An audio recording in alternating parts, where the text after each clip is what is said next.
आप वो कहते हैं कि माझी समाज का नेता हो सकता है, कुर्मी समाज का हो सकता है, यादव समाज का हो सकता है, मुसलमान का नेता क्यों नहीं हो सकता, क्यों नहीं बन सकता? हम तो कह रहे हैं सीमांचल से आप लोग चिन्हित कीजिए। बिहार का बेटा बनेगा, हैदराबाद का बेटा नहीं बनेगा। बिहारी का बेटा बना ना, अब्दुल ईमान। नहीं तो क्या कर रहा भाई, क्या समाज के लिए सीमांचल काहे पिछड़ा हुआ, क्या मतलब एक तरह से आप कह लीजिए कि जब अगर इसका सरकार अगर आएगा हम लोग के समय में, अगर गलती से आ भी गया, बन भी गया, गठबंधन भी कर लिया किसी से भी, बिहार को तो बिना पूछे बेच देगा।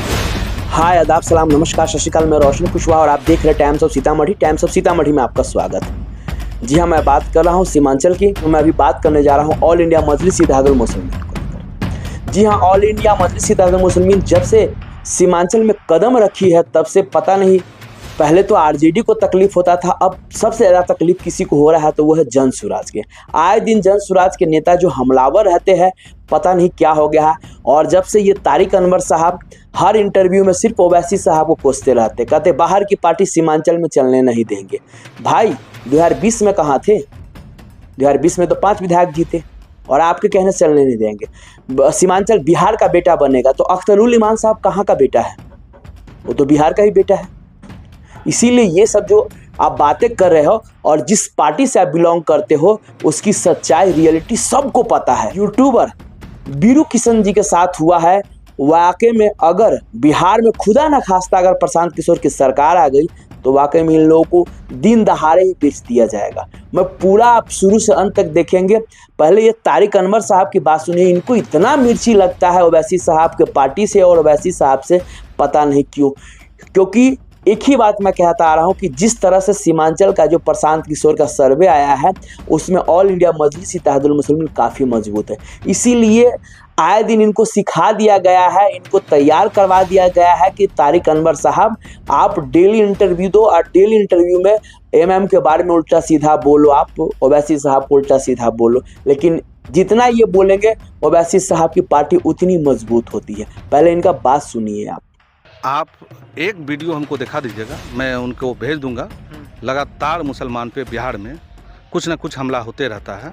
वहाँ जाके उनके घर पे जाके कुछ ऐसी बात माइक पे आप इस तरह का भाषा बोलते हैं। छपड़ा गए थे अख्तरुल ईमान। मैं बता रहा हूँ ना, वो सुन लीजिए ना। आप इंटरव्यू में ऐसा बात बोलते हैं जिससे एनडीए को डायरेक्ट फायदा होता है। एक जो तबका जो आपके साथ खड़ा भी होना चाहता है, लेकिन दोनों की भाषा आप एक वीडियो ने, मैं लगातार वीडियो उनका भेज दूंगा, ओवैसी साहब का, ओवैसी साहब का भी और इनका भी। अरे भाई, उनका भाई क्या बोला था 15 मिनट भाई, क्यों?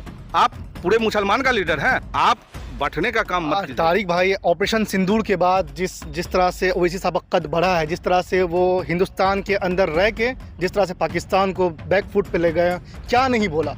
शिवहर में राणा रंजीत सिंह का टिकट। अरे भाई, राणा रंजीत सिंह भी पहले मेरे जनस्वराज में ही जुड़े हुए थे और जनस्वराज से जुड़ के ही वो एआईएम में आए, क्योंकि यहाँ वो चाह रहे थे बाहुबली की तरह हम हावी हों। तो जनस्वराज किसी का पर्सनल नहीं है, यहाँ समानता की बात हो रही है, हिस्सेदारी की बात से। आप बॉम्बे हार गए ना, आपके 2 बड़े कद्दावर नेता हारे।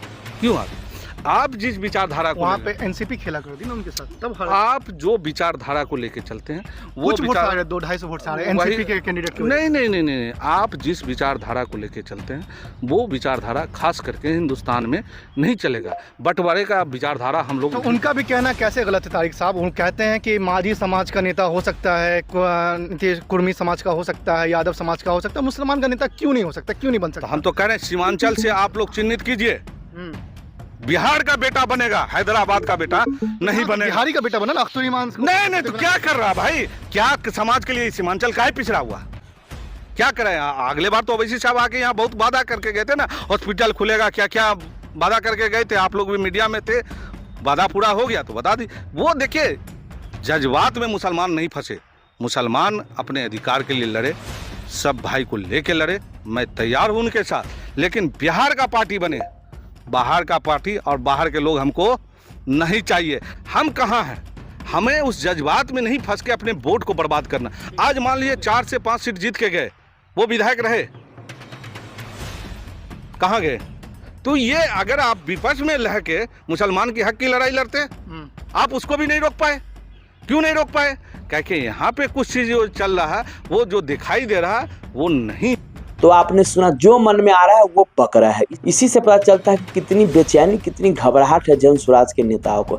ये कुछ भी चिल्ला ले, प्रशांत किशोर बड़ी बड़ी दावा कर ले, भैया बिहार में प्रशांत किशोर का कुछ नहीं होने वाला है। ये सच्चाई है प्रशांत किशोर का। और जिस तरह से प्रशांत किशोर का आज जो पोल पट्टी खोला है, जी हाँ, ये बीरू किशन है, एक अच्छे खासे यूट्यूबर है, और इनकी आप बात सुनिए और वाकई में जब ये सबूत के साथ बोलते हैं, ये दिखाएंगे आपको, तो आपको लगेगा कि वाकई में ये जन स्वराज कितनी बड़ी बहरूपिया है, और जिस दिन ये सत्ता में आ गई वाकई में ये बिहार को बेच देगा। अब देखिए देखिए, प्रशांत किशोर ये अपने गाड़ी में लगा के हम आपको दिखा नहीं रहे हैं, और ये हम नहीं लगाएंगे। प्रशांत किशोर की टीम इतनी निहायती बेवकूफ़ और वाहियात किस्म का है जिसका कोई लिमिट और लिमिटेशंस नहीं है। मेरी गाड़ी, मेरी मर्जी, मेरी लाइफ, मेरा प्रॉपर्टी पे किसी का हक नहीं है कुछ भी करने का। शेखपुरा हाउस में 10 से 15 मिनट के लिए, कुछ समय के लिए हमने गाड़ी लगाया, किसी विषय पे किसी व्यक्ति से हमने मिलने गया था, और उतने देर के मतलब क्षण भर, पल भर और पल सेकेंड के अंदर में उसने हमारे गाड़ी पे बिना हमारी इजाज़त के पोस्टर लगाया है। जब जिस व्यक्ति का सरकार अभी नहीं बना है, जो भी प्रयास कर रहा है, बिहार के लोगों का भविष्य बदलने का सपना दिखा रहा है, वो किसी के गाड़ी पर बिना उसके मर्जी का चोरी छुप के पोस्टर चिपका दे रहा है, तो ज़रा सोचिए जिस दिन अगर ये सरकार में आएगा उस दिन क्या करेगा। ये पोस्टर आज तक हमारे गाड़ी पे कभी भी किसी पार्टी का नहीं लगा है। विचारधारा अलग हो सकता है, विचार से हम किसी को सपोर्ट कर सकते हैं, मान सकते हैं, लेकिन ये प्रशांत किशोर जिस तरीके से निहायती वाहियात और बेवकूफ़ वाला हरकत कर रहा है, इसका कोई ना लिमिटेशन है ना कोई, मतलब एक तरह से आप कह लीजिए कि जब अगर इसका सरकार अगर आएगा हम लोग के समय में, अगर गलती से आ भी गया, बन भी गया, गठबंधन भी कर लिया किसी से भी, बिहार को तो बिना पूछे बेच देगा जी, और बिहार के जनता को पता भी नहीं चलेगा। हाँ, अपना डिसीजन, जैसे मोदी जी आते हैं और कोई भी डिसीजन, कोई भी कानून बना के जनता के ऊपर थोप देते हैं, वैसे ये थोप देगा। तो गाड़ी मेरी है। अब प्रशांत किशोर जी, आप सोचते हैं कि इस तरीके से किसी के गाड़ी पर पोस्टर लगा के चुपके से, चोरी से अब सरकार बना लीजिएगा और बिहार को बेवकूफ़ बना लीजिएगा, तो ये संभव नहीं। सो आपने देखा, तो ये रहा। अब ये तारिक अनवर साहब कितना भी गुणगान कर ले जन स्वराज के बारे में, समझ रहे हैं, लेकिन उसकी जो रियलिटी है वो रियलिटी बीरू किशन जी ने बताया है।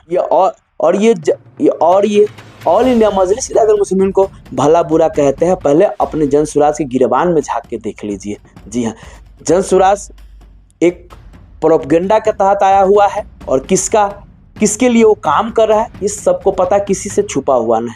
विशेष जिस तरह से जन स्वराज के बारे में आज बीरू किशन ने कहा, आप लोगों को क्या लगता है? सो प्लीज़ आप लोग कमेंट करके ज़रूर बताएं, और जितना हो सके इस वीडियो को जरूर शेयर कीजिए, ताकि जो जन स्वराज के अंदर भक्ति में डूबे हुए हैं लोग, उनको पता चले कि रियलिटी क्या है। विशेष आप लोगों को कैसा लगा कमेंट करके जरूर बताइएगा। तब तक के लिए बाय बाय, टेक केयर, देखते रहिए टाइम्स ऑफ सीतामढ़ी।